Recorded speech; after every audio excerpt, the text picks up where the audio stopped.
네, 안녕하세요. 해커스 한국사 안지영입니다. 해커스 한국사 능력 검정 시험 심화편 학원 교재 진행 중이고 이제 드디어 좀 완전 마지막 파트로 다가가고 있습니다. 일제강점기 부분 지난 시간에 좀 정리를 해봤는데 이번 시간에는 26번째 주제로 그럼 일제강점기의 문화사 파트는 어떻게 진행이 됐는지를 이제 마지막으로 일제강점기 파트 정리하는 테마로 다뤄보겠습니다. 첫 번째, 일제강점기에 국학은 어떻게 연구가 진행이 되는가? 여기서 말하는 국학은 이제 일제강점기 때 일본인들은 우리나라의 어떤 언어나 역사 같은 걸 없애려고 하겠죠.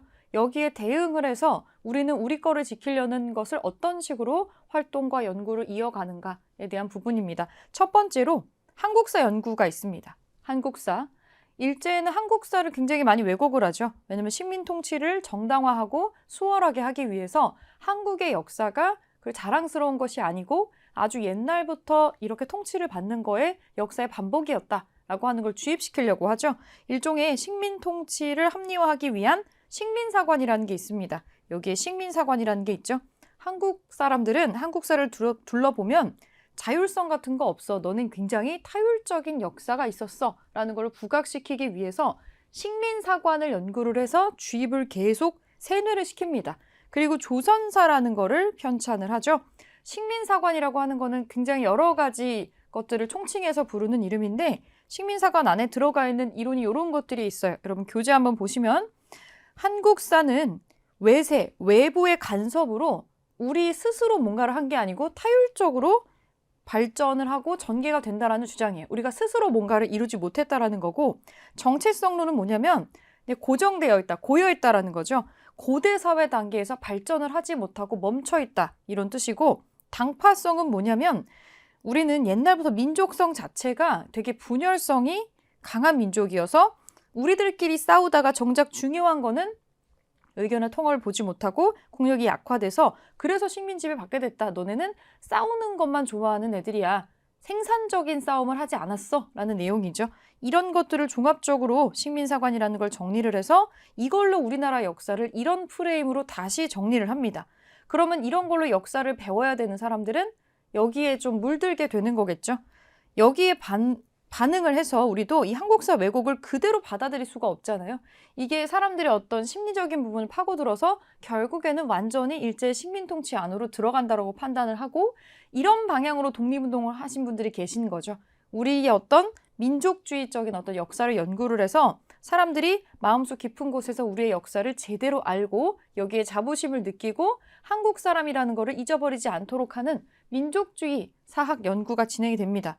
우리나라 문화 그렇게 이상하지 않았어. 우리 원래 우수한 문화를 가지고 있어. 우수성. 그리고 우리는 주체적으로 발전을 충분히 해왔어. 라는 걸 강조를 하는 거죠. 대표적인 학자를 보겠습니다. 이거 일치시키는 문제 선지로 많이 나오겠죠. 대표적인 학자 보겠습니다. 박은식이라는 분이 있습니다. 박은식. 이분의 저술이나 글을 보면 가장 많이 나오는 글자가 혼. 혼이라는 글자가 굉장히 많이 나옵니다. 민족의 정신으로 혼이라는 단어로 씁니다. 사실 여기에 언급은 안 됐지만 비슷한 말들이 많이 나와요. 정신, 혼, 약간 이런 것들이 많이 나오는데 이 박은식의 주장은 나라는 형체, 껍데기다. 껍데기고 역사는 정신이다. 민족의 혼은 정신이야. 그래서 껍데기가 없어져도 정신은 없어지지 않는다라고 보는 거죠. 이 역사 자체를 우리 민족의 혼이라고 보고 역사를 굉장히 강조하는 경향성을 보입니다. 그래서 이분이 여기에 입각해가지고 쓴 책이 한국통사 그리고 한국독립운동 지혈사. 이 이름에 다 나와 있죠. 한국독립운동 지혈사는 독립운동에 관련된 내용일 거고 이 한국통사라는 책이 여러분들이 보시면 한국통사가 한국사를 개괄한다는 그 통사가 아니에요. 한국통사는 약 50년 정도 되는 시기의 역사인데 고종이 즉위하고부터 그리고 1911년에 백오인 사건으로 신민회가 해산되기까지 그러니까 일제강점이 되고 난 바로 직후에 사건까지 묶어가지고 약 50년 정도의 역사를 다룹니다. 이 통은 애통하다 할 때 그 통이에요. 애통하다, 비통하다 할 때 그 통입니다. 우리가 나라를 빼앗기게 되는 그 과정의 근세사 50년을 다룬 거예요. 그래서 애통한, 우리가 억지로 얼마나 어이없게 나라를 빼앗기게 됐는지에 대한 과정을 다루어서 쓴 책이 한국통사입니다. 이건 좀 기억을 해주셔야 돼요. 왜냐면 이거를 굉장히 투쟁적인 어조로 한국 통사를 써요. 그리고 당연히 내부에선 출판을 할 수가 없으니까 중국에서 출판을 합니다. 1915년에 중국 상해에서 출판이 되는 책이고 이걸 읽으면 당연히 마음속 깊은 곳에서 한국 사람이라면 분노가 막 끓어오르게 되어 있습니다. 그래서 요거를 일제가 딱 접하고 나서 이 책은 위험하다. 여기에 대응하는 식민사관이 담겨있는 책이 필요하다. 그래서 조선사 현수회를 통해서 조선사라고 하는 책을 또 만들게 되는 겁니다. 자, 한국 통사 굉장히 중요한 책이죠. 자, 그리고 또 손꼽히는 분이 신채호라는 분이 있습니다. 두 분이 제일 자주 나오는데 단재 신채호 선생이 있죠. 이분은 특히나 고대사 연구에 관심을 좀 가졌어요. 우리의 역사가 되게 유구하게 이어져 온다라는 걸 강조하고 싶어 한 거죠. 우리 민족의 전통, 그리고 마찬가지로 정신을 강조합니다. 여기도 나오네요.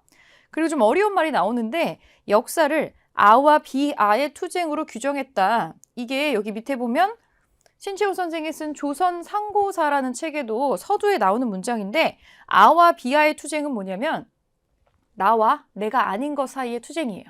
여기서 말하는 나는 우리 민족의 문화, 역사, 나라 자체 뭐 이런 거를 다 통칭을 하고 그러니까 우리 민족과 우리 역사가 아인 거죠. 그러면 우리 민족과 대비되는 우리 민족을 쳐들어온 사람들이거나 우리를 괴롭히는 사람들, 우리를 괴롭히는 나라들, 민족들 다 통칭이 돼요. 그런 사람들과 그런 대상과 투쟁을 통해서 끊임없이 나라를 지키고 발전해온 것이 바로 역사라는 것이다 라고 얘기를 하는 거죠. 그럼 이 관점에서는 우리가 아라면 비아라고 하는 건 이제 일제가 되는 거겠죠. 이제 그런 식으로 역사를 봅니다. 그리고 그동안 역사학자들이 주목하지 않았던 어떤 특정한 사건을 놓고 야, 이게 정말 너무너무 아까운 사건이다 라고 재평가를 한 사건이 있는데 이 고려 시대로 거슬러 올라갔을 때 묘청이라는 분이 있었죠. 묘청의 서경천도 운동이라는 게 있었습니다. 실패했죠. 서경으로 평양으로 천도를 하려고 했는데 잘 되지 않았던 사건인데 이게 너무너무 아깝다. 이게 성공을 했으면 우리나라가 조금 더 자주적이고 진취적인 성격으로 변할 수도 있었을 텐데 이거가 실패하는 바람에 기존의 고지식한 기득권 세력들이 그대로 정권을 잡게 됐고 사실은 그게 계속 이어져서 오늘날에까지 오게 된 결과를 초래했다. 대단히 아깝다라고 평가한 게 묘청의 난입니다. 그래서 우리 역사의 1000년 동안에 가장 충격적이고 아까운 대사건이다 라고 이렇게 평가를 다시 내렸고요. 신채호 선생의 책은 이런 역사를 기반으로 해서 한국사를 제대로 알고 이해하고 자부심을 가질 수 있는 책으로 이루어져 있습니다. 독사신론, 조선상고사, 조선사 연구초, 일본인들이 제대로 연구하거나 보여주고 들려주지 않는 우리의 역사를 정리해서 보여주려고 했죠. 그리고 이런 비슷하게 조선학운동이라는 게 있었어요. 조선학운동. 1930년대에 대표적인 학자분이 세 분이 나오시네요. 정인보, 문일평, 안재홍이 있습니다. 이름이 기억이 안 나시면 그냥 정문안 이런 식으로 한 글자로 외우셔도 돼요. 이 인물을 언급하는 문제는 나오지 않거든요. 이걸 연구한 학자가 여럿이 있었다. 뭐 이 정도로 기억하셔도 크게 문제는 없습니다. 자, 민족주의 사학자들이 있어서 우리 역사를 연구하려는 운동을 일으켰다는 거죠. 어떤 것을 계기로 역사의 중요한 인물 중에 하나죠. 정약용, 다산 정약용의 서거 99주기를 기념을 해서 이 다산의 저서 중에서 여유당 전서라고 여유당 전서 이분의 책을 다 모아가지고 전집 같은 걸 발행을 합니다. 우리가 이렇게 훌륭한 인물이 역사적인 인물이 있었고 이런 훌륭한 저작들이 있었다라는 거를 알려줘서 이런 걸 책을 편찬을 해서 역사의식과 민족의식을 고취하려고 한 거죠. 그러면서 모여서 의기투합을 해서 이런 작업을 하면서 조선학을 우리나라 역사를 연구하고 알리는데 대중화하고 알리는데 힘쓰게 됩니다. 자, 그리고 조금 특이한 관점에서 역사 연구하시는 분이 있어요. 우리가 방금 본 거는 민족주의적인 측면이었고 조금 다른 측면으로 나오는 게 사회경제사학이라는 게 있습니다. 이 이름에 그대로 나오고 있어요. 사회주의의 영향을 받아서 유물사관의 입장에서 우리나라 한국사를 연구한다. 이 마르크스의 유물사관인데 사실 이걸 뭐 철학적으로 논하자면 굉장히 복잡한 얘기인데 그냥 심플하게 보면은 인간의 역사가 발전하는 원동력은 정신적인 거는 아니고 물질적인 거가 중심이다. 이게 중심 구조야. 이것 때문에 이 먹고 사는 문제, 재산의 문제, 이것이 인간을 움직이게 하고 인간이 활동하게 하고 어떤 활약을 하게 한다라고 중요하게 보는 거죠. 이 물질적인 생산력 그리고 이 생산 관계의 변화, 엎치락뒤치락하는 관계가 역사를 만들어 왔어 라고 하는 개념입니다. 사회주의 쪽에서 영향을 받아서 한국사를 이 방향으로 본 건데 대표 학자는 한 분밖에 안 나오십니다. 백남훈이라는 이름을 기억할게요. 백남훈. 조선 사회경제사, 조선 봉건사회경제사, 둘 다 경제라는 단어가 들어갑니다. 조선 사회경제라는 글자가 다 들어가죠. 한국사가 이게 중요한데 이 부분을 좀 기억해 주시면 돼요. 한국사가 세계사적인 역사 법칙에 따라서 다른 민족과 거의 같은 궤도로 발전해 왔음. 이게 뭐냐면 일제 식민사관인 정체성론을 반박한다라고 나와 있는데 일본인들은 우리가 고대 사회에서 뭔가 발전이 멈췄다고 하고 있어요. 고여있다는 거죠. 그걸 반박하는 거예요. 어떻게 반박하냐면 우리 고여있지 않았어. 우리는 한국의 역사는 세계 역사가 그렇게 발전을 해온 것처럼 다른 민족들이 여러 개의 시련과 문제를 거쳐가면서 엎치락뒤치락하면서 지금의 시대로 발전을 해왔듯이 우리도 고대 세대에서 멈춰 있었던 게 아니고 계속해서 어떤 활약상들이 있었고 어떤 사건이 있었고 그걸 수습하고 거기로부터 배우는 과정을 통해서 똑같이 발전을 해왔다는 거예요. 고여있지 않다라는 거죠. 우린 정체되어 있지 않아 라는 거를 역사적인 과정에서 증명을 하기 위해서 이런 책을 쓴 거죠. 우리가 특별하게 뒤떨어진 게 없다라는 거를 증명하려고 했던 거예요. 그리고 다른 측면에서는 실증주의 사학이라는 게 있습니다. 실증주의는 말 그대로 사실에 기초해서 객관적이고 사료 같은 거 말하는 거겠죠. 역사적인 자료, 사료 이런 거를 통해서 연구를 하겠다. 카더라가 아니고 제대로 된 사료와 자료 같은 거를 가지고 여기에 기반해서 역사를 연구하겠다는 거죠. 이 실증주의 사학의 대표적인 인물로는 이병도와 손진태라는 분이 계신데 하나하나 역사 학자로서는 굉장한 업적들이 있으신 분이에요. 특히 여기 이병도라는 분은 나중에 역사학계에 굉장히 큰 인물이 되시는 분이시지만 그리고 추후에 진단학회라는 걸 조직을 해서 진단학보라는 것도 발행을 해서 우리나라의 실증주의 역사학이 발전하는 데 굉장히 영향이 큰 분이시긴 한데 이병도 선생은 약간 평가가 좀 엇갈리는 인물이기는 해요. 왜냐하면 나중에 그 우리나라의 역사를 일본인의 시각에서 식민사학으로 만들었었던 이 조선사 책이라는 게 있죠. 이걸 만드는 조선사 편수회에 들어가서 일을 했던 경력 때문에 이 이력 때문에 친일 인명사전에 등재가 되어 있습니다. 그리고 나중에도 우리가 좀 동의하기 힘든 여러 가지 언급을 하신 게 있어서 평가가 좀 엇갈리는 편이에요. 역사학자로서의 업적은 굉장히 큽니다. 그래서 가끔 나올 수는 있겠어요. 조선사 편수회에서 일을 했던 경력은 가지고 있습니다. 여기 실증주의 사학까지 보고 그리고 또 하나가 여러분 일제강점기 보시면 우리 역사뿐만이 아니고 우리말도 못 쓰게 하려고 부단히 노력을 하죠. 우리말 쓰지 마라. 그리고 나중에 이름도 막 바꿔버리는 그런 일을 하게 되는데 우리나라 말과 언어를 지키기 위한 연구도 끊임없이 진행이 됩니다. 자, 국어 연구 어떻게 됐는지 볼게요. 조선어 연구회가 있고 이것이 나중에 조선어 학회가 됩니다. 학회가 되는데 자, 대한제국 시기에 고종의 대한제국 시기부터 한글의 연구기관이 있었어요. 국문연구소라는 연구기관이 있어서 이 연구기관을 기반으로 해서 이것이 이제 형태를 이제 바꿔가는 거죠. 이 전통을 계승해서 조선어 연구회가 있었고 업적이 무엇이 있냐면 일종의 한글날이죠. 각야날을 제정을 했고요. 1920년대에 잡지 한글을 간행을 하고 사람들에게 한글의 우수성과 한글 잊어버리지 않게 하려고 다양한 강연과 강습 이런 걸 개최를 합니다. 그리고 이것이 발전을 해서 조선어 연구회를 개편을 해서 이 조선어 학회라는 게 나옵니다. 중요한 분들이 몇 분 나오시죠? 최현배, 이극로, 이윤재라는 대표학자분들이 계시고 한글 교재 만듭니다. 사람들 한글 배울 수 있게. 그리고 한글 맞춤법 통일안, 그리고 표준어를 제정을 해요. 그리고 정말 중요한 우리의 수건 사업이었던 우리말 큰사전, 조선말 큰사전을 만들려고 편찬을 시도했는데 일제의 탄압 때문에 완성은 못하고 있다가 이때 만들어진 그 원고가 있어요. 출판은 하지 못했으나 그 원고가 서울역에서 발견이 되면서 서울역 사무실 창고에서 발견이 되면서 결국에는 우리말 큰사전이 나온 데에 궁극적인 기여를 했었죠. 이 일제가 일으킨 조선어 학회 사건이라는 게 있습니다. 날개에 설명이 있죠. 조선어 학회를 우리말 연구하는 단체니까 일종의 독립운동 단체라고 본 거죠. 그래서 치안유지법을 딱 적용시켜 버려서 여기에 해당하는 사람들을 체포하고 실제로 감옥에 가두게 되면서 실제로는 강제로 이 학회는 해산이 돼버리고 말았죠.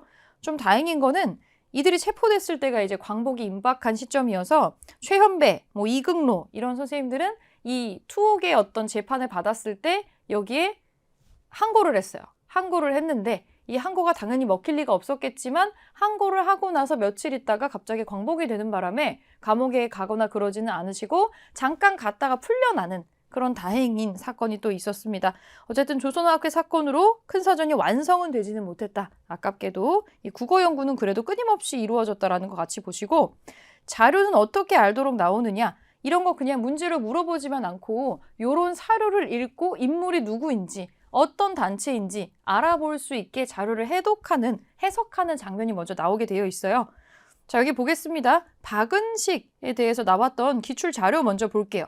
국혼을 강조하면서 나라의 혼이죠. 혼, 정신을 강조하면서 역사학자이면서 독립운동가입니다.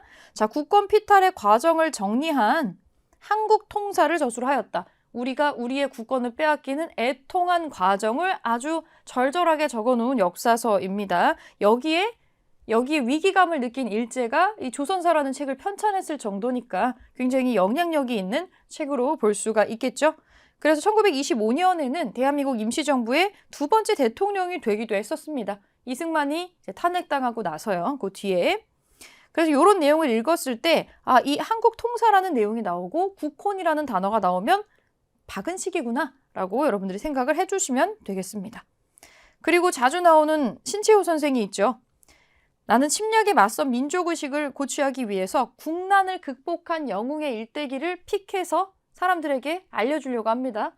지금도 사람들이 많이 좋아하는 이순신전, 을지문덕전 큰 난리를 극복했었던 역사 인물을 가지고 오는 거예요. 왜냐하면 지금이 그런 큰 난리 중에 하나인 시대이기 때문에.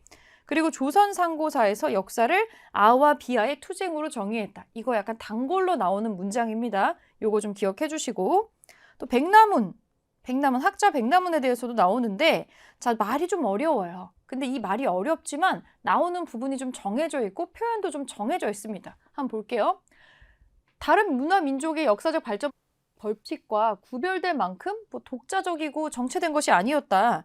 여기 이거 나오죠. 세계사적인 이론론적 역사 법칙에 의해서 다른 여러 민족과 별다를 바 없이 우리도 같은 궤도에서 정상적으로 엎치락 뒤치락 하면서 어쨌거나 앞으로 굴러왔어 라고 얘기를 하는 거죠. 정체되어 있지 않았어. 그래서 이 백남훈의 연구는 한국사는 고정되어 있지 않았어. 우리 고여있지도 않고 역사 발전이 멈춘 것도 아니야. 여러 문제가 있었지. 여러 가지 시련이 있었지. 다른 나라가 그랬던 것처럼. 그래서 우리도 계속해서 발전을 해왔어. 식민사관의 정체성론? 이거 동의할 수 없어. 역사가 이렇게 보여주거든. 이런 식으로 정리한 역사서 같은 걸 씁니다. 사회주의 유물사관에 입각을 해서요. 자, 국어연구 부분 살펴볼게요. 조선어 학회 문제 자주 나오죠. 이 가라는 단체가 1933년에 만든 한글 맞춤법 통일안. 이거 나오면 조선어 학회입니다. 기관지인 한글도 만들고 외래어 표기법도 만들고 한글에 대한 연구를 멈추지 않았죠. 그러다가 이것 또한 일제가 30년대, 40년대에 민족 말살 통치하잖아요. 그래서 역사, 언어 쓰지 마, 창씨의 명예 뭐 이런 거 하고 있는데 자꾸 이런 거 연구해서 자꾸 이런 활동하면 그 민족 말살 정책이랑 완전 반대되죠. 그래서 이것 또한 독립운동이라고 보고 독립운동 단체로 간주를 해서 치안유지법을 적용을 시킵니다. 그러면서 회원들을 줄줄이 구속하고 재판하고 투옥하면서 결국에는 이 연구를 방해했고 학회가 해산되게 되죠. 이게 조선어학회 사건입니다. 조선어학회 사건. 그리고 우리말 사전 편찬 시도를 했었어요. 이 조선말 사전 편찬을 위해서 29년부터 13년 동안 작성한 원고가 있다. 큰 원고가 있는데 일제가 압수를 해가지고 출판은 되지 못했었죠. 그리고 학회가 해산이 됐으니까. 그런데 이 원고가 9.4일생으로 살아남아서 1945년 광복이 되고 나서 한 달 뒤에 9월에 서울역의 창고에서 발견이 됩니다.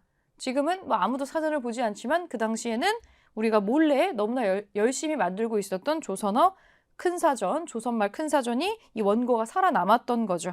이 편찬 원고에 대한 내용도 한번 보겠습니다. 뒷장 넘어가면은 그러면 종교나 언론 활동을 추가로 좀 보겠습니다. 종교단체 활동이 또 되게 두드러졌죠. 우리나라의 종교단체는 사회랑 유리되어 있지 않았고 약간 뭐라 그럴까 고려시대, 조선시대도 보면은 우리나라 불교 좀 특이하잖아요. 뭐 살생을 하면 안 되는데 근데 나라가 위기에 빠지면 전쟁이 나면 스님들이 나와서 나라를 구하는 승병이 돼가지고 막 싸웁니다. 일종의 호국적인 성격을 좀 가지고 있죠. 우리나라 종교들의 성격이 조금 그렇습니다. 나라가 위기에 빠지면 이거를 구하려고 하는 활동들이 연결해서 일어난다는 거죠. 종교 활동도 되게 두드러지죠. 자, 여러 가지 종교가 있습니다. 천도교, 우리 민족 종교죠. 동학이라는 이름으로 창시가 되었던 건데 세 번째 교주가 되는 손병희가 기존의 동학을 바탕으로 업그레이드 버전으로 발전시킨 종교가 바로 천도교입니다. 3.1운동을 주도했죠. 굉장히 중요한 단체입니다. 그리고 여기에 들어가 있는 방정환이라는 선생님이 계시죠. 방정환, 소파 방정환 하면은 어린이라는 글자가 생각이 날 겁니다. 손병희, 천도교 교주인 손병희 선생의 사위죠. 사위입니다. 연결이 되어 있어요. 이 방정환 선생도 천도교에서 활동을 당연히 했고요. 천도교 소년회라는 걸 만들어서 소년운동, 어린이 운동을 전개를 합니다. 그래서 뭐 어린이를 위한 잡지도 발행을 하고 어린이 날도 제정을 하고 어린이에 관련된 여러 가지, 그러니까 아이의 인권을 위한 활동을 좀 많이 하시는 거죠. 이 천도교는 기관지로 만세보라는 걸 발행을 하고요. 개벽, 신여성 등등 잡지도 가능을 해서 이걸 우리나라 사람들이 볼 수 있게 합니다. 민족 의식을 고취할 수 있을 만한 기관지랑 잡지를 발행했다라는 거 천도교의 두드러진 활동이고, 대종교라는 게 있어요. 나철이라는 분이 단군 신앙을 기반으로 창시한 민족 종교입니다. 1909년에. 그리고 나서 1년 뒤에 우리가 국권이 피탈되죠. 국권 피탈 이후에는 일제의 추격과 눈을 피해서 북간도 지역으로 넘어가서 중광단이라고 하는 무장투쟁 단체를 결성을 합니다. 특이하죠. 종교단체인데. 그래서 이 중광단이 나중에 북로군정서로 개편이 되는데, 이 북로군정서라고 하는 군대로 개편이 될 때 유명한 어떤 장군을 초빙을 해서 실제로 체계적인 군사훈련을 하고 북로군정서를 개편을 합니다. 북로군정서는 총사령관이 김좌진 장군으로 들어오죠. 이 김좌진 장군의 북로군정서가 나중에 이제 청산리 전투라는 데에서 크게 활약을 하게 되잖아요. 그거랑 또 연결이 됩니다. 그리고 불교가 있습니다. 만해 한용운 선생의 주도로 조선 불교 유신회를 조직을 해서 일제가 1910년대에 뭐 회사령, 어업령, 무슨 령 이런 거 굉장히 많이 만들죠. 사찰령이라는 것도 해요. 이 뭐냐 이거는 옆에 보니까 조선 총독이 일본인이겠죠? 주지를 임명한다라는 내용의 법령입니다. 주지 스님을 일본인이 임명을 하는, 총독이 임명하는 사찰령을 폐지하는 활동을 또 전개를 했고, 불교에서 개신교라고 하는 거는 일종의 이제 기독교가 이제 들어오는 거죠. 이 개신교 선교사들이 들어와서 정동에, 오늘날 서울의 정동에 일대에 배제학당, 이어학당 등등등 사립학교를 설립을 해서 새로운 학문을 보급하고 교육을 진흥시키는 데 기여를 합니다. 배제학당을 세운 사람은 아펜젤러라는 선교사가 있고, 이화학당, 우리 최초의 여성학교죠. 스크랜튼 부인이라고 하는 또 선교사 분이 오셔가지고 요거를 만들게 됩니다. 그럼 천주교는 뭐 했느냐? 천주교는 기관지로 경향신문을 발행을 해서 민중을 계몽하는 데 또 기여를 했어요. 신문을 발행하죠, 종교에서. 그리고 만주 지역에 무장투쟁 단체를 또 만들어요. 의민단을 조직을 해서 무장투쟁도 합니다. 되게 다방면에서 종교단체들이 활동을 하고 있죠. 그리고 원불교, 박중빈이라는 사람이 창립한 종교인데 26살 때 그 우주와 인간의 어떤 삶에 대한 깨달음을 얻고 만들었다라고 되어 있어요. 간척사업, 농지를 개간하고 실제로 사람들이 농사 지을 수 있는 땅을 만드는 간척사업이랑 새생활운동이라는 걸 전개를 합니다. 이게 약간 종교운동이라기보다는 약간 뭐랄까, 사람들의 생활을 조금 더 한 발 나은 방향으로 개선시키기 위해서 뭐 이제 근검 절약을 하고 뭐 금주운동, 금연운동 뭐 이런 걸 해서 사람들의 생활을 조금 더 질서 있고 윤택하게 바꾸려는 활동을 해요. 종교단체라기보다는 나중에 나오는 그 현대에 있었던 뭐 새마을운동이랑 약간 비슷한 그런 느낌이 조금 듭니다. 새생활운동이라는 단어가 거의 그대로 나와요. 박중빈, 새생활운동, 원불교, 이렇게 세트로 기억하셔도 무방할 것 같습니다. 어쨌거나 이들 모두가 우리나라 사람들 민족이 생활을 잘 할 수 있도록 독립운동과 생활을 개선하는 어떤 활약상들을 계속 보여준다는 거, 그거가 좀 중심이 되겠고요. 자, 언론활동 보겠습니다. 1920년대는 이른바 문화통치 시기죠. 정말로 문화적인 통치를 했다는 게 아니고 그냥 당근과 채찍의 일환으로 조삼모사처럼 좀 유하게 풀어주는 것처럼 보여주려고 노력을 많이 하죠. 실제로 그랬다는 게 아니라. 그래서 1910년대에는 신문이랑 잡지도 발행을 못하겠다가 20년대에는 해도 된대요. 그렇지만 실제로 검열이랑 삭제가 너무 많아서 원하는 내용을 그대로 실을 수가 없었고 30년대에는 1936년에 유명한 사건이죠. 일장기 삭제 사건이 있습니다. 일장기 삭제 사건. 동아일보하고 조선중앙일보가 이것 때문에 무기한 정간되는 사건이 있었죠. 이게 뭐냐? 일장기 삭제 사건. 1936년에 그 베를린 올림픽 마라톤의 우승자가 송기장 선수입니다. 다들 알고 계시죠? 이 송기장 선수가 금메달을 땄는데 일본인 선수로 출전을 했으니까 여기다 일장기를 달고 있잖아요. 그래서 일장기를 삭제한 채로 신문에 보도를 한 사건이에요. 그래서 이 두 신문사가 정간을 당하는 사건이 있었죠. 실제로 언론의 자유는 없었다고 봐도 무방합니다. 자, 문학이나 예술 활동은 없었을까? 추가적인 거 보겠습니다. 문학 활동. 1920년대 중반에는 새로운 경향을 갖고 있는 신진 작가들이 등장을 해서 카프라는 걸 결성을 합니다. 카프 한번 볼게요. 프롤레타리아 문학단체이자 최초의 전국적인 문학단체, 전국의 문학인들이 모여있는 단체인데 카프는 이제 뭐의 약자입니다. 한국 아티스트, 그러니까 프롤레타리아 아티스트의 어떤 동맹, 연합이다. 이런 뜻이거든요. 카프의 약자가 전국적인 문학단체고요. 초창기에는 문예 운동을 통해서 정치 운동을 하는 형태를 띠다가 나중에는 프롤레타리아라는 단어 뜻에도 볼 수 있듯이 계급적인 투쟁 성격을 강조하는 걸로 조금 성격이 변합니다. 1930년대 이후에 이 성격이 어떻게 변하냐면 저항문학가라고도 하죠. 자기가 할 수 있는 걸로 독립운동을 하는데 문학가들은 문학작품으로 여기에 기여를 하려고 합니다. 대표적인 분이 이육사라는 분이 계시죠. 이분이 원래 본명이 이육사가 아니에요. 이육사가 아니라 원래 이름은 이원록이라는 분인데 여러분들 아마 국어교과서에서도 많이 보셨던 인물일 겁니다. 뭐 청포도라던가 그러니까 일반적인 문학작품들도 분명히 있어요. 그런데 저항시를 많이 썼죠. 이육사는 수감이 됐을 때에 독립운동으로 수감됐을 때의 수형 번호입니다. 264. 이거를 자기의 필명으로 쓰는 거죠. 광야와 절정이라는 시가 있습니다. 요거는 독립을 기원하고 이걸 바라는 마음을 담아가지고 만든 거죠. 그리고 윤동주 시인 있죠. 너무나 유명한 분이고 서시를 비롯해서 여러 가지 그러니까 자기의 어떤 직접적으로 나서서 독립운동을 하지는 못하지만 나는 우리나라를 버리지 않고 우리 민족과 우리 언어와 이 정신을 사랑한다라고 하는 거를 시 작품을 통해서 끊임없이 표현하려고 시도했었던 분, 이 윤동주 시인이죠.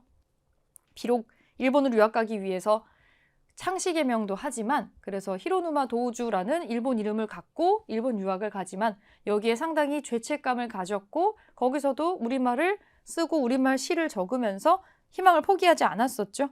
결국 윤동주 시인도 체포가 돼요. 우리말 쓰고 이런 거 시 쓰는 연구했다라는 활동 때문에 체포가 돼서 감옥에 갇혀 있다가 이 후쿠오카 형무소에서 의문의 죽음을 맞이하게 되죠. 이 서시는 유고 시집으로 하늘과 바람과 별과 시라는 시집이 유고 시집으로 출판이 됐었습니다.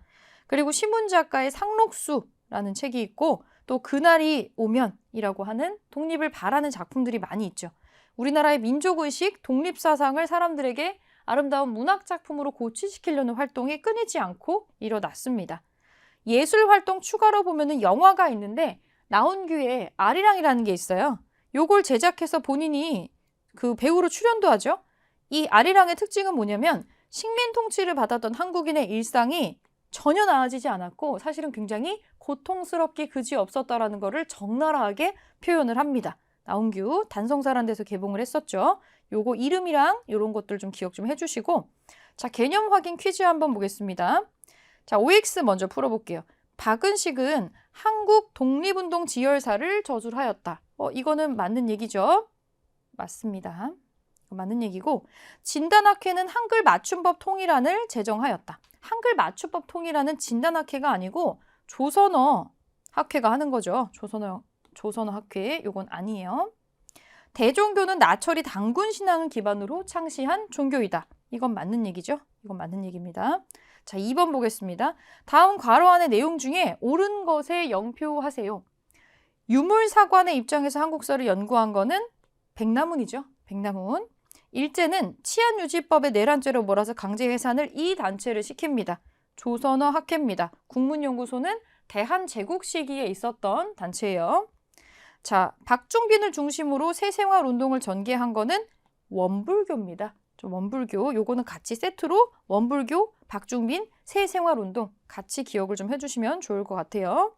사료 어떻게 나오는지 볼게요. 천도교, 동학에서 시작된 종교, 결정적인 힌트죠. 여기 소속으로 방정환 선생이 있다, 김기전 등이 있다. 김기전을 몰라도 방정환의 이름을 기억하면 이게 천도교구나 하는 거 알 수가 있습니다. 어린이날이 있다, 어린이날을 제정했다. 요거 다 천도교 관련된 얘기라는 거. 손병희 선생, 방정환 선생, 어린이, 천도교, 개벽, 여성들을 위한 잡지들 이런 것들이 나오면 천도교다라고 기억을 좀 해주시고, 자, 대종교 보겠습니다.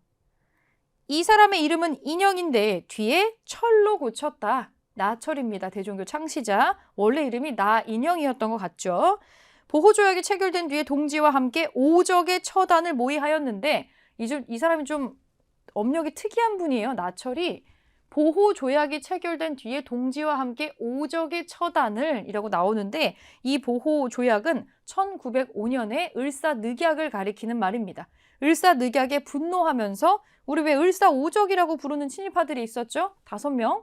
이 을사오적을 암살하기 위해서 어떤 단체를 또 창설을 했다가, 자신해라는 단체를 창설을 했다가 결국에는 이 처단은 못하고 실패를 했던 경험이 있어요.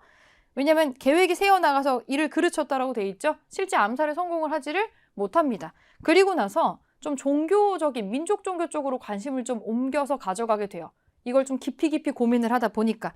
그래서 종교를 하나 만들게 됩니다. 독립운동의 성격으로 나중에 발전시킬 수 있는 민족성에 기초한 민족 종교를 만드는 거예요. 사람들의 마음을 하나로 모아서 이거를 바탕으로 더 효과적인 독립운동을 하는 거.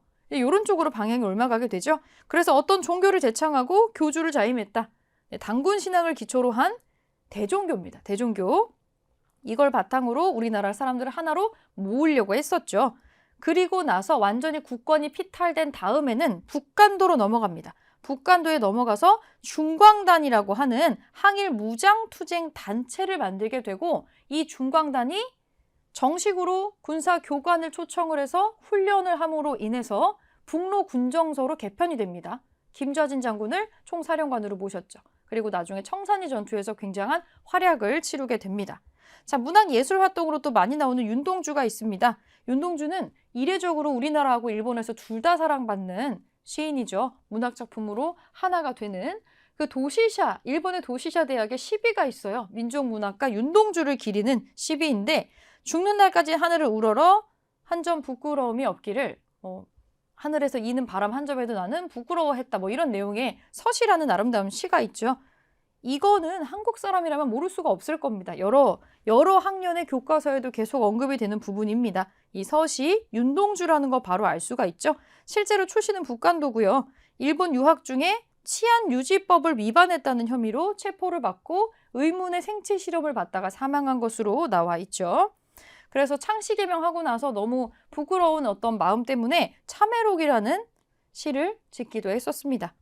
자, OX 퀴즈 밑에 퀴즈 문제 좀 나머지 풀어보겠습니다. 지문에 맞는 답을 고르세요. 박은식의 활동은 무엇인가? 박은식. 진단학회를 창립하고 진단학보를 발행했다. 이건 박은식이 아니고 이병도가 하는 일입니다. 이병도. 이 박은식은 유교 구신론이라는 책을 저술을 했었죠. 자, 2번 조선어 연구회에 대한 설명은 기관지인 한글을 발행했다. 한글 발행했습니다. 이거 맞는 얘기고요. 주희경 선생, 지석영 선생이 중심이 돼서 활동하는 거는 국문연구소라는 대한제국 시기에 있었던 게 있었죠. 이거 아니에요. 자, 3번 천도교의 활동. 잡지 개벽을 발행해서 민족의식을 고취합니다. 또 기관지로 만세보라는 것도 또 있었죠. 경향신문을 발간해서 민중계몽에 힘쓰는 거는 천주교입니다. 천주교. 그래서 이거는 정답은 1번입니다. 자, 그러면 문제 어떻게 나오는지 기출문제 한번 풀어보겠습니다. 1번, 다음 글을 쓴 인물의 활동으로 옳은 것은 대륙의 원기는 동으로 바다로 뻗어서 백두산으로 솟았고 북으로는 요동평화를 열었으며 남으로는 한반도를 이루었다. 저들이 일찍이 우리를 스승으로 섬겨왔는데, 여기서 말하는 저들이 바로 일본이겠죠. 이제는 우리를 노예로 삼았구나. 이 국권 피탈을 가리키는 말입니다. 옛사람의 이르기를, 이쪽에 좀 중요한 부분이 나올 것 같아요. 나라는 멸할 수 있으나 역사는 멸할 수 없다고 하였다. 여기에 집중을 한 겁니다. 나라는 형체고 역사는 정신이다. 이제 한국의 형체는 허물어졌으나 정신만은 홀로 보존하는 것이 어찌 불가능하겠는가. 네, 정신을 굉장히 강조하고 있네요. 역사를 정신으로 보고 있네요. 네, 요거는 박은식 선생이 했던 말이죠. 태백광로라고 있습니다. 스스로를 태백광로라고 지칭을 했어요. 태백은 조선이고요. 광로는 말 그대로 미친 사람이에요. 이 무슨 뜻이냐? 조선을 위해서 미친 사람, 미칠 정도로 조선을 위해서 헌신하고 투신하는 사람이라는 뜻입니다. 그래서 국권이 피탈당한 애통한 과정을 모아서 책을 출판을 하죠.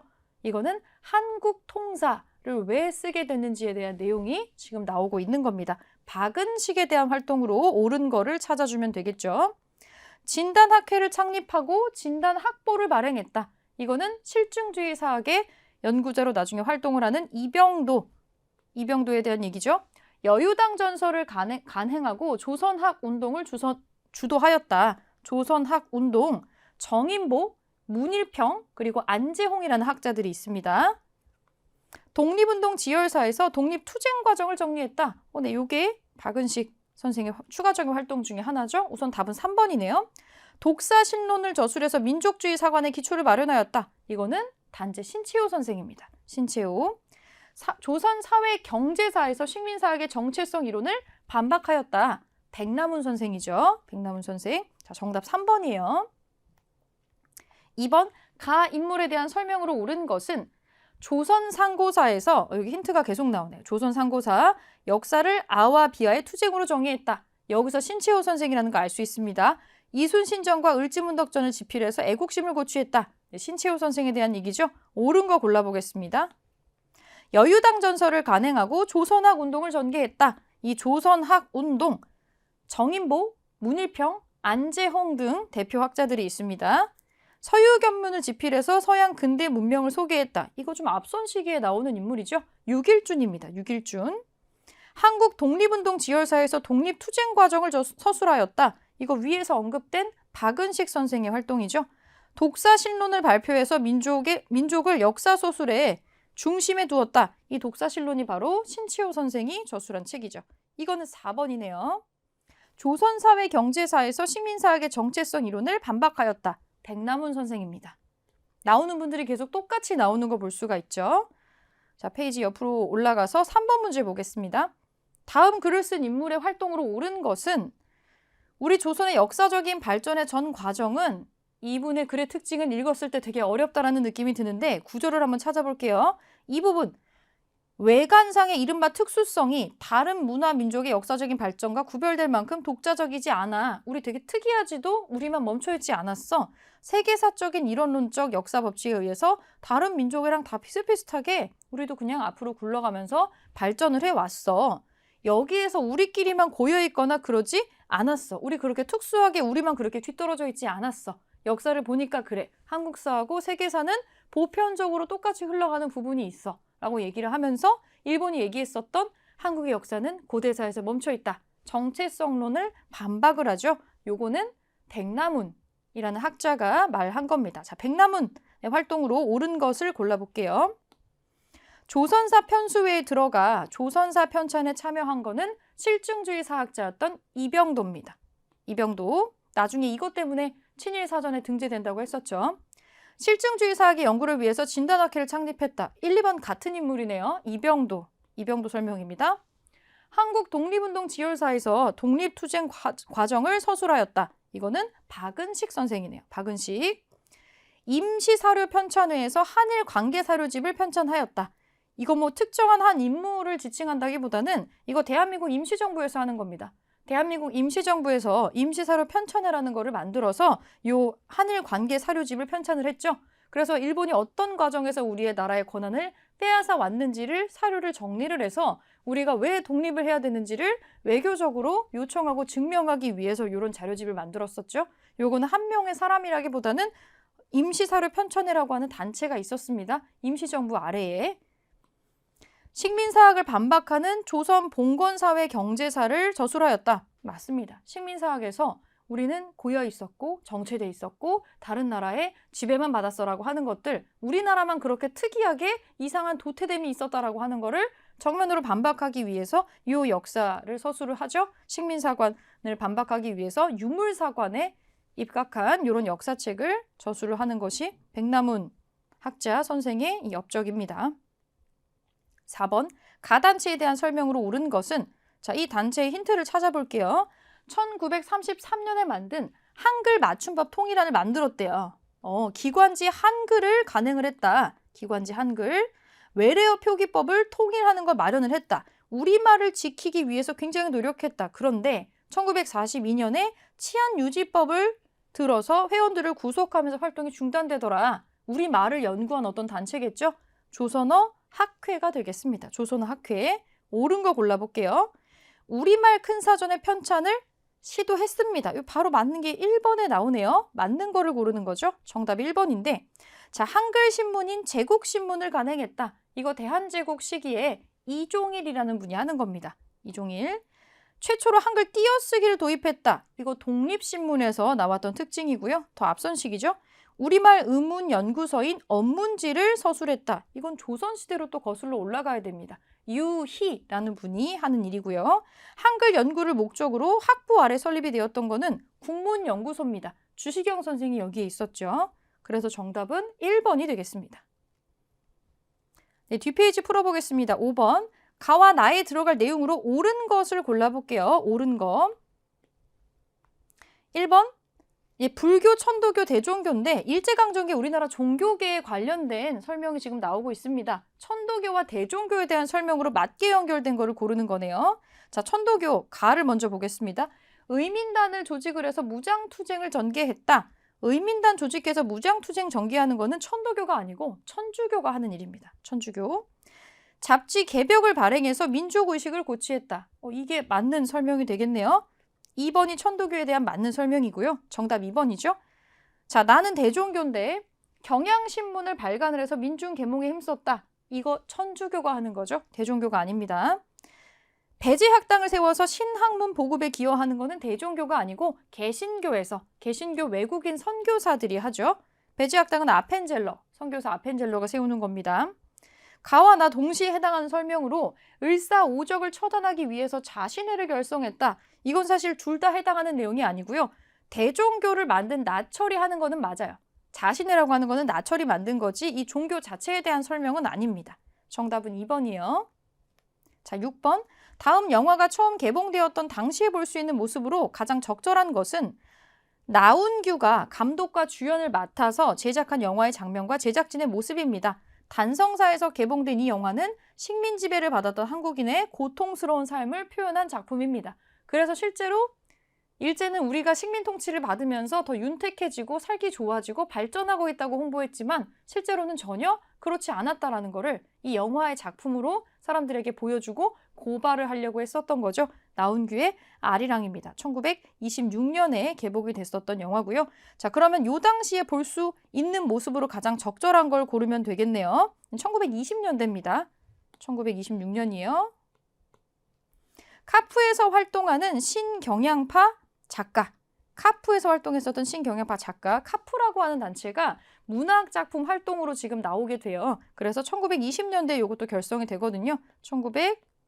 1925년에 결성이 되는. 그러면 시기적으로는 이게 맞네요. 나머지 것들이 벗어나는 시기인지 확인을 좀 해볼게요. 원각사도 극장인데 은세계 공연을 관람하는 학생. 원각사는 1908년에서 1909년까지 이제 운영이 되기 때문에 시기적으로 한참 앞에 있습니다. 이거는 맞지가 않겠죠? 유경공원에서 영어를 가르치는 미국인 교사. 이거는 초기 개화 활동의 일부여서 가보개혁이 시작됐던 그 시점에는 이제 없어지게 됩니다. 더 앞선 시기입니다. 볼 수가 없어요. 전차 개통식에 참여하는 한성전기회사 직원. 전차 개통식 1899년입니다. 이거 한참 앞선 시기로 넘어가야 되겠죠? 송기정 선수의 올림픽 우승 소식을 보도하는 기자. 그럼 베를린 올림픽이겠네요. 1936년입니다. 그럼 1920년대고 1920년대에 이거를 볼 수 있는 이 영화가 개봉됐을 때 이미 존재하거나 볼 수 있었던 바로 직전에 있었던 건 1번의 카프에 대한 활동이 되겠습니다. 6번은 1번이 정답이 되겠네요. 20년대, 30년대 문화예술 활동이 어떤 게 있었는지를 정확하게 알아야 풀 수 있는 거여서 3점으로 들어간 문제입니다. 좀 어려웠어요. 자, 7번 문제로 다시 올라가겠습니다. 밑줄 그은 이 사건 이후의 사실로 옳은 것은 네, 이 사진은 베를린 올림픽에서 우승한 손기정 선수의 시상식 모습입니다. 원래 원본은 일장기가 있었는데 이렇게 지운 모습으로 보도를 했었죠. 이 동아일보하고 이 조선중앙일보에서 요거를 이렇게 지워서 했었죠. 그래서 이 신문들이 정간을 당합니다. 일종의 검열을 당한 거겠죠. 자진 휴관을 하거나. 자, 그러면 이 베를린 올림픽의 일장기 말소 사건 이후의 사실로 옳은 것을 골라볼게요. 일제에 의해서 경성제국대학이 설립되었다. 우선 이 베를린 올림픽이 1936년이거든요. 연도를 한번 보고 한번 볼게요. 경성제국대학은 1920년대에 우리가 민립대학 설립운동을 하니까 여기에 반박을 하면서 이제 일제가 세운 겁니다. 이거를 무마시키기 위해서 1920년대에 세워지는 거니까 요거는 아니고요. 신경향파 작가들이 카프를 결성하는 거는 1920년대, 1925년입니다. 나운규가 제작한 영화 아리랑이 처음 개봉되는 거 1926년입니다. 여성 계몽과 구습타파를 주장하는 근우회가 창립이 된 것도 1920년대 일입니다. 1927년이고요. 일제가 한글학자들을 구속하는 조선어 학회 사건이 일어났다. 이거는 1942년의 일입니다. 그러면 베를린 올림픽 이후에 벌어지는 거는 5번밖에 없겠네요. 5번이 정답이 되겠습니다. 자, 8번 보겠습니다. 다음 인물의 활동으로 옳은 것은 이 문제가 출제될 당시가 좀 기억이 나는데 이게 좀 생소한 문제였어요. 왜냐면 이분의 본명이 이렇게 나왔던 문제가 사실 거의 없었기 때문인데 그래서 3점짜리로 들어가 있었거든요. 문제 자체가 막 어렵다기보다는 그냥 자료가 조금 생소하게 느껴졌던 것 같아요. 보겠습니다. 요게 기왕에 문제로 나왔으니까 이 인물의 사진 얼굴과 이제 본명을 같이 기억을 해놓도록 할게요. 민족을 이끌 초인을 염원한 땡땡땡. 여기서 이미 살짝 이분의 문학작품에 대한 어떤 얘기가 나온 거지만 힌트를 알 수가 없었어요. 자, 생애 및 활동을 보겠습니다. 딱 일제강점기 그들 즈음에 태어나서 광복 1년 전에 사망을 한 안타까운 인물이네요. 본명은 이원록이다. 경상북도 안동에서 태어났고 대구 지점 폭파 사건에 연루가 되어서 옥고를 치룬다. 여기서 수형번호를 받습니다. 이분이 바로 이육사입니다. 이육사. 1932년 중국으로 건너가 김원봉, 의열단을 만들었던 의열단 단장이죠. 김원봉이 세웠던 조선혁명 군사 정치 간부 학교에 1기생으로 입교해서 독립운동에 힘썼다. 매우 의외죠. 문학작품으로만 이분을 기억하기 때문에 이분이 일종의 무장투쟁 계열의 조선혁명 군사 정치 간부 학교에 입학을 해서 여기를 수료를 했다는 사실이 굉장히 의외의 사실이었어요. 대한민국 정부는 그의 공훈을 기려서 건국훈장 애국장에 추서했다. 사실은 여기서 이분에 대한 내용으로 단골로 거론이 되는 문학작품에 대한 언급이 없었어요. 그래서 이분이 이육사라는 거를 유추하기가 매우 힘들었던 문제였습니다. 이육사에 대한 얘기입니다. 이육사. 그러면 이분이 이육사라는 거를 알면 그러면 문제를 풀기가 쉬운데 유일한 힌트가 민족을 이끌 초인이라는 단어였어요. 이게 이 작품 중에서 광야라는 시에 나오는 시어 중에 하나였는데 알고 보면은 이렇게 볼 수 있는데 너무 생소한 이력과 본명이 나와 있었기 때문에 굉장히 헷갈렸던 문제였죠. 우선 이육사라는 걸 알면은 그냥 답이 눈에 보이죠. 답이 바로 2번에 보입니다. 저항시였던 광야와 절정 등을 발표하였다. 일단 2번이 답인데 종로경찰서의 폭탄을 추적하는 거는 김원봉의 의열단의 단원이었던 김상옥 의사가 하는 일입니다. 친일파 이완용을 습격해서 중상을 입힌 거는 이재명 의사가 있습니다. 이재명 의사. 영화 아리랑을 제작하고 감독하고 주연을 맡았다. 나운규에 대한 설명이죠. 조선의 국혼을 강조하는 한국 통사를 저술했다. 박은식 선생에 대한 내용입니다. 그래서 정답은 2번으로 찾을 수가 있겠습니다. 네, 여기까지 일제강점기 문화사 파트 정리해봤습니다. 일제강점기는 요걸로 마무리를 좀 하고요. 요 시대를 지나서 이제 일제강점기가 끝나고 광복이 오게 되는데 자, 그럼 광복 이후에 모습은 어떻게 되는지 다음 시간부터 살펴보도록 하겠습니다.